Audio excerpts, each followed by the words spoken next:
Hello, everyone. Um, our topic for today's session is all about the three costly mistakes that new virtual assistants probably make. So, the best thing about today's generation, yung mga natututo pa lang ngayon is the ability to learn from others and avoid these three costly mistakes, especially if bago tayo. Ayan. But before that, let's have an opening prayer. Let's remember that we're in the presence of God, in the name of the Father, and of the Son, and of the Holy Spirit. Amen. Lord, we praise you. We glorify you. We honor you. We thank you for blessing us this past few days. We're grateful for all the resources and the people you're sending our way so we can bless others too. Please forgive us when we don't listen to you. We lift up every person who is watching and listening to this podcast. We lift up to you ourselves. Send your Holy Spirit so we'll always have the courage to say the right words, to share only your truth. Help and remind us that everything we do is a means to glorify you as well as to serve others. We believe that whatever success we have, we owe it all to you. All this we pray in Jesus' name. Amen. In the name of the Father, and of the Son, and of the Holy Spirit. Amen. So again, our topic for today's session is if you're a new virtual assistant, make sure to avoid these three costly mistakes. Ayan. But before that, we are Connie and Belle, and this is Freelancing with Faith, the channel or podcast where our number one freelance business partner is God. So if you're watching us for the very first time, make sure that you click that subscribe button as well as the bell icon to get notifications. We go live Tuesday, 1 p.m. Pero itong recording might be Thursday and Friday. Depende pa kasi sa sa output yan. Pero it's all pre-recorded. And at least shortened na. Uy, last week may 40 minutes lang yun. Yay. Ayan, si Sis Bella mag-share ng mga ganap natin. Ayan. So, dalawang ganap, mga kapatid. Tuesdays, we do our live praise and worship session and live yon. Kaya samahan nyo kami Tuesday afternoon. And share nyo sa amin yung mga favorite nyong worship songs para Yes. mas maganda yung week natin, mga kapatid, kung sisimulan natin by praising and worshiping God. And then Thursdays or Fridays, depende sa pag-release ni Sis Cons, we release these pre-recorded videos where we talk more about freelancing, about digital marketing, about virtual assistants. So kung interested kayo sa mga topics na yan, ayan, catch those pre-recorded videos and feel free to comment din kung ano yung mga freelance topics. So anything dun sa mga topics na yun, kung may mga tanong kayo, don't hesitate to leave comments sa aming YouTube channel. So, Yes. And if you're new or if you also bought this book, let me know. But if you're new, I'd like to introduce you my book. If you want a guidance na masusulatan nyo talaga, feel free to visit conniezabala.com/VA book to know more about it. Siyempre, pag print, meron ka masusulatan. Pero pag e-book and Kindle and audiobook, hindi. Usap na lang tayo. And then, if you want a free chapter muna, meron din tayo niyan. Punta lang sa bit.ly/VA free chapter. Ngayon, tong costly mistakes na i-discuss namin is under the sun acronym. wow. Tatlo lang yan, kaya promise maiksi lang to. So, let's start. Pinakauna, we already discussed this. Letter S is skipping the foundation. Not knowing yung your niche, your audience, and what you offer, yan. So, yung skipping the foundation, yung foundation, na-discuss namin yan mga 2 weeks ago yata. So, feel free to visit those. Pero after na nito, para tapusin muna natin to bago tayo pumunta doon. So, ilalagay din namin yan sa description. Bakit ba importante na hindi siya ma-skip? Siyempre, hindi tayo clear pag nagre-reach out tayo sa possible client. Kung hindi natin alam unang-una yung ginagawa natin, ang tinutulungan natin, at ang ino-offer natin, ano yung i-offer natin? Paano tayo magre-reach out? Ano yung magiging uniqueness natin? kung nagre-reach out tayo sa mga clients na nangangailangan ng tulong natin. Ayan, if hindi natin naiintindihan kung sino yung gusto natin, yung ideal client natin, yung mga problems nila, yung mga issues, tapos hindi natin alam paano natin sila tutulungan or saan tayo banda tutulong. Kasi most probably marami yun. So, saan tayo tutulong? Pag in-skip natin yun, nagsasayang din lang tayo ng time, 'di ba? Again, kaya nga hindi siya pwedeng i-skip. Yun yung aming episode. You cannot skip this one.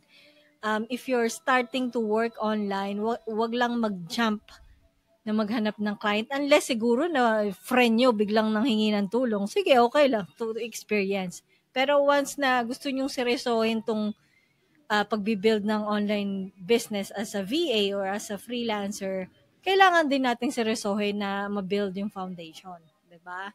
And sabi nga dun sa ating Bible from Proverbs chapter 21 verse 5, the plans of the diligent end up in profit, but those of the hasty end up in loss. So wag magmadali, wag daw hasty. Diba? Kapag nag-plans, pag nagseryoso tayo, pag binild natin yung foundation at hindi natin in-skip, mas malinaw ang process and mas, diba, doon nag-uumpisa yung profit nga na sinasabi. Kasi dahil nag-plans tayo and we hopefully tayo yung diligent na tao hindi yung hasty. Yes. Yeah, yung sa akin naman, yung advantage din ng alam natin yung niche saka yung audience na target natin.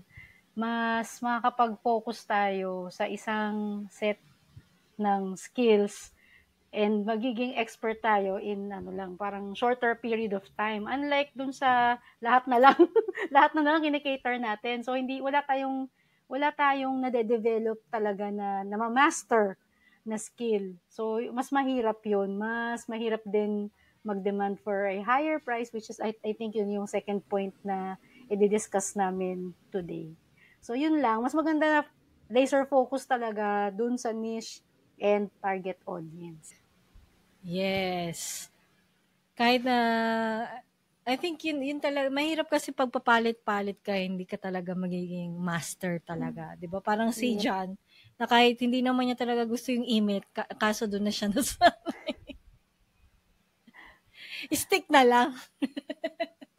Ganun, mas mahirap kasi palipat-lipat. Anyway, nasa yun na tayo. Yung second is undervaluing your skills.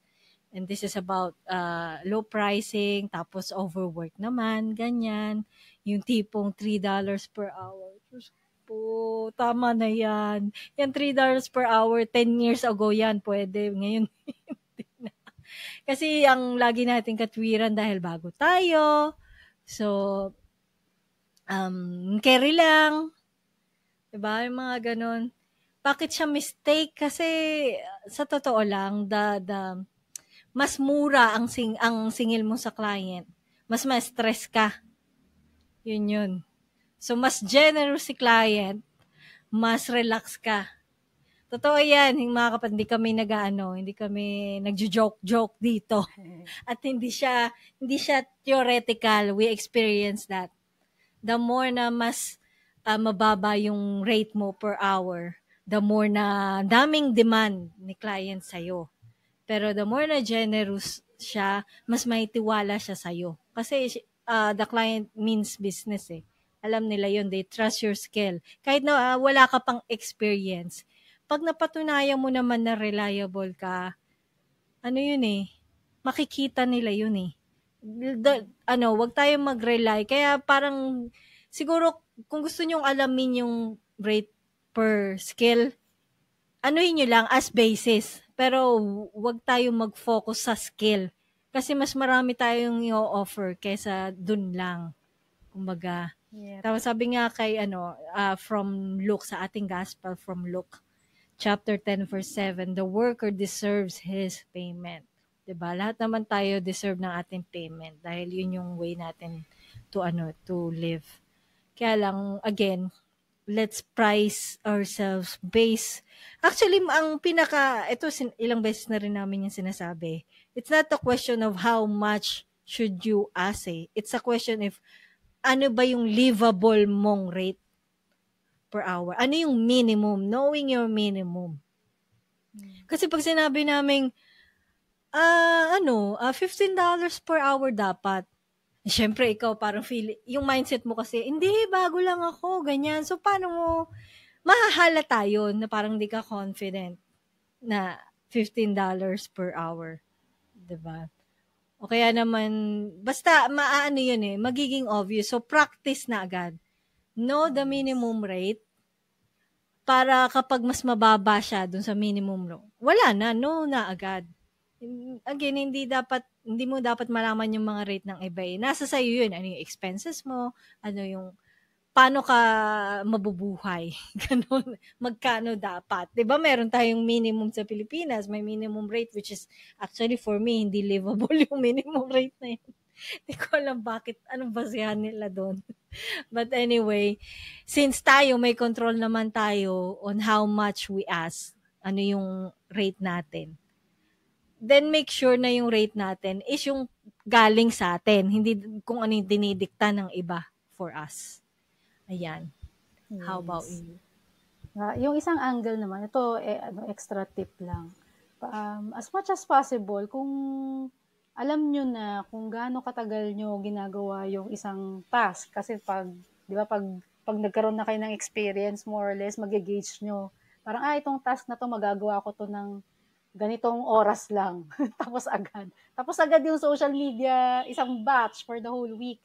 So parang kahit pa paano, mag-gauge nyo yung hours na ni-spend nyo. So pwede kayong mag-stay away na from the hourly basis na offer. Pwede nyo sabihin kay client na, client, sa ganitong number of posts, ito yung yung upfront na monthly retainer fee. So yun yung isang kagandahan nung na hindi na kayo na parang, kasi di ba parang i-explain nyo dun sa client nyo na may mga task na dapat hindi nila kasi yung iba hindi lang hindi lang informed dun sa side natin na yon. Parang, would you rather have me na patagalin ko yung task para humaba yung oras ko? Parang para magkaroon sila ng idea na, oo nga, pwede pala ako lokohin nito. Parang 10 social media post lang, pero inabot ng 3 oras, di ba? Kung yun yung i-report mo dun sa, kunyari, time tracker software mo, para mag-isip sila na, oo nga, mas gugustuhin ko na mag-package na lang. So, dapat, i-educate lang natin sila kasi maraming mga clients pa din ang nabubuhay dun sa sinaunang style na early. Hindi nila alam, nalulugi sila doon, nagtatapon sila ng pera. So, it's just a matter of explaining to them ano yung advantage kung ito yung kukunin mong fee. So, yun, hindi ka pala lagpas doon sa allocated budget mo for your VA, di ba? Monthly kasi naka-fix na. Hindi ka tulad ng hourly. Sorry, client, inabot ako ng 30 hours, kahit hindi naman. So, yun lang. Yun lang yung isang tip pagdating sa pricing. And ito pa yung isa pang natutunan ko na ine-execute ko na pala, pero may nakamakross ako na content creator na sinabi exactly yung ganong style. Parang depende dun sa kung sino yung kausap nyo, huwag kayong matakot na mag-iba-iba yung pricing. Kunyari ang client mo, pare-parehong social media, kunyari lang social media management.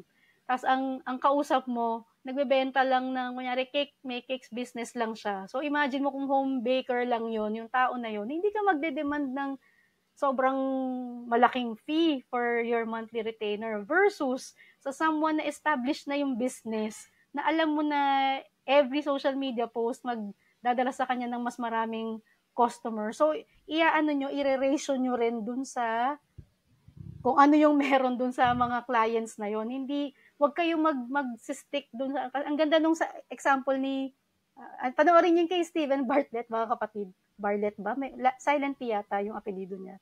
So, yung kinompare niya, yung social media services niya sa fashion industry, iba sa biotech. Parang yung biotech kasi, pag nakabenta ka through your social media leads, million yung kinikita versus dun sa retail na ilang hundreds of dollars lang yung kinikita for every sale. So parang nagulat siya na, same set lang ng skills ko, pero pwede pala ako mag-demand ng ibang pricing. So, although advanced na mga kapatid, pero sinasabi lang namin yung possibility na huwag kayong mag-stick dun sa, ay, newbie lang ako, ay, ano, ito pa lang yung ano ko, tapos mag-stick kayo dun sa $3 per hour na sinasabi ni Sis Cons kanina. Maraming ways na i-price. Tapos yung pa yung advice na kung uncomfortable ka sa pricing, ang chances is hindi magiging sustainable yung business mo. Kasi doon ikaw pa lang mismo hindi ka comfortable, hindi ka confident dun sa china-charge mo. So lalo na yung client, paano magtitiwala sa atin? Kasi nararamdaman nila yan during the DC. Kung hesitant kayo, pero pag yung obsessed, parang yun yung advice maging obsessed tayo sa pricing, maging obsessed tayo sa selling ourselves. Kasi makikita ng kausap natin, ay, confident siya. yun Parang matuto daw tayo na magsabi ng price natin without batting our eyelash. Parang gano'n. Or without, yung hindi naglo-lose ng smile or something. Parang dun makikita na, ay, ano to. Parang she means business. Yun yung maganda kapag ikaw yung nagde-decide. Pwede kang nasa sa'yo yung mga strategy. Yep. Ayan. So, before we share our last tip, make sure that you, subscribe if hindi pa, tapos ask your questions, share your thoughts sa comments, ganyan. So, okay. So, again, the first one is skipping the foundation. Second is undervaluing your skills. And the third is neglecting relationships. Ayan. Parang tipong meron naman talaga mga project-based. Pero parang nangyayari transactional lang na tipong pagtapos na, okay, tapos na. Ganun. Dapat may yan eh. Actually, parang mas maraming masishare yan si Sis Bel kasi isa yan sa mga laging may referral. Kapag hindi nyo kasi nineglect, ayan, relationship with your client, ganyan. Kahit na napakasimpleng task lang, kumbaga itatrato mo siya as you would sa retainer na client. Ganun. Hindi lang, ito lang naman trabaho ko, sige, okay na, ganyan. Diba? Instead, dapat nagiging concern kayo. Kaya mag-suggest kayo. Kung may nakita kayo, mag-suggest kayo. Kahit na possible kasi na hindi nila nakikita yung pag nasuggest nyo, tapos malay nyo, alam mo ba kung paano gawin yan? No? Sige, ganun, malay mo, ikaw pala gagawa, di ba? Pag nag-suggest ka. Kasi nagpapakita ka ng concern. Yun lang naman. Hindi, wag naman yung tipo magsasuggest kasi gusto mong ikaw yung may hidden agenda. Anyway, sabi nga from 1 Corinthians chapter 16 verse 14, your every act should be done with love. Ganun dapat daw, 'di ba? As a VA, as a freelancer. So lahat ng ginagawa natin should be done with love. Grabe naman 'yan. So, mas maganda focus on communication, tapos ayusin natin yung service and genuine care talaga for client success. Yung sa akin, sobrang proven and tested. Kunyari, ito kahapon, kaninang morning lang. Kaninang morning lang. Nakakatuwa kasi pag meron na talaga kayong strong or deep na relationship with your clients, parang kahit yung personal personal stuff. Kasi nung una, kasi meron siya pinagdadaanan yung mother niya. Parang hospitalized yata. So parang nahirapan siya mag-restructure ngayon ng mga pambayad sa akin. Naapektuhan na-delay siya. Tapos pero nakakatuwa yung message na kanina. I'm so sorry Bel kung may delay ganyan. But you're sticking with me, girl. Parang ganun yung kasi kung ako yun, like, oh my gosh, 'di ba parang pwede kong isipin na naku, malamang mag-cut na to, i-end na niya yung contract ko, parang ganon. Kasi kailangan niya ng yung finances niya ngayon. Pero, alam niyo yun, yung parang may assurance na, nakakatuwa lang yung pagkaka-describe niya, you're sticking with me, girl, you're not going anywhere. Parang mag-meeting kayo bukas. Nakakatuwa lang na lumalagpas beyond dun sa napag-usapan nyo. Kasi kasi nagkaroon din ako ng ganung case. Kunyari, sinabi ko sa kanya na, sorry, I wasn't able to deliver kung ano man yung in-expect niya kasi may sickness sa family, ganyan-ganyan. Sila mismo yung magsasabi na parang no worries, ganyan, focus ka muna sa family mo. So, yung mga hindi nakikita natin na monetary, hindi monetary Yes. siya eh. Pero pahalagahan natin yung mga ganong type ng clients kasi sila rin yung sila rin talaga yung magsusustain dun sa VA business natin. Kasi kung wala yan, wala. Mas maisipin nyo yung isang client na mawawala, as kailangan nating mag-acquire ulit ng panibago, mas costly. Ayun yung doon. Mas magastos siya for us. Unlike doon sa retainer, na pabaliktad, magdadagdag siya papunta sa atin. Kasi nga, basta pag any opportunity na nagkaroon kayo ng client, i-wow nyo na agad. Huwag nyo isipin na, wala naman, hindi masyadong mataas ang ko dito. Hindi siya ganun. Kasi nagmumultiply siya in other ways. Either sa working relationship, katulad ng ganun. Ang sarap kaya na hindi ako minamicromanage tapos ganun pa siya. Parang minsan nga wala akong nagagawa. Sorry naman. Alam mo yun, parang sa kanya siya pa yung affected kasi 'di ba, yung ibang mga clients yung demanding pero siya pa kung sino pa yung minsan mataas, yung sinasabi ni Sis Cons kanina, kung sino pa yung mataas yung retainer fee mo, yung pa yung hindi masyadong micromanage. Kasi nga yung sa mga Chill clients lang, na mababa, nagsimula, isipin nyo na parang yun yung last last money in the pocket din nila yun. So, kailangan yung value for the money, ganun sila katutok. Kasi last money din nila yun, hindi nila spare. So, parang, nag-chicken and egg lang. So, sino yung magbibigay. So, dapat, tulungan natin sila para umangat, and at the same time, tayo din ang ma-rewardan at the end. So, yun lang. Beyond monetary. Oo, yun. Kasi nga, hindi, mahirap yung, again, don't burn bridges. Parang lagi na lang natin sinasabi yan. Yes. Kasi kahit na one-time project lang yan, kapag naging okay si client sa inyo. Impression. Oo. Pag meron ulit, maaalala kayo. 'Di ba? So, hindi siya, wag niyong tapusin dahil lang tapos na. Parang gano'n. So, make sure na maganda yung mark. Parang gano'n. Maganda yung iiwan yung relationship sa client. Ayan. Share with us, under the sun. Acronym. Which one yung yung mistake na kayang-kaya na namang iwasan. So, ako, share ko na sinishare namin to, hindi para, uy, sinabi na naman nila, yan na naman. Oh, napanood ko na yan, sinabi na nila. Tapos, ikaw, nag-VA ka, pinakinggan mo, pero hindi mo ginawa. Yung parang na-commit mo yung mistake. So, we hope na by sharing yung mga tips na sinasabi namin is para hindi na nga. Kasi parang for us, sayang yung time eh. Sayang yung time na ginugol kung gusto mo lang. Hindi, gusto ko maranasan for myself kung totoo nga. Ang tigas lang na ulo. ang goal namin is for yung mga lalo na sa newbies, na avoid na natin. Kasi instead na to commit a mistake, spend natin yung time natin not escaping the foundation but building it. Diba? So, o kaya, not neglecting your relationship with kung sino man. Sa network mo, ganun na lang. Yung iba sa akin, parang, mga tao din yung mga clients natin, mga kapatid. Hindi natin dapat tinitingnan na, uy, sahod na.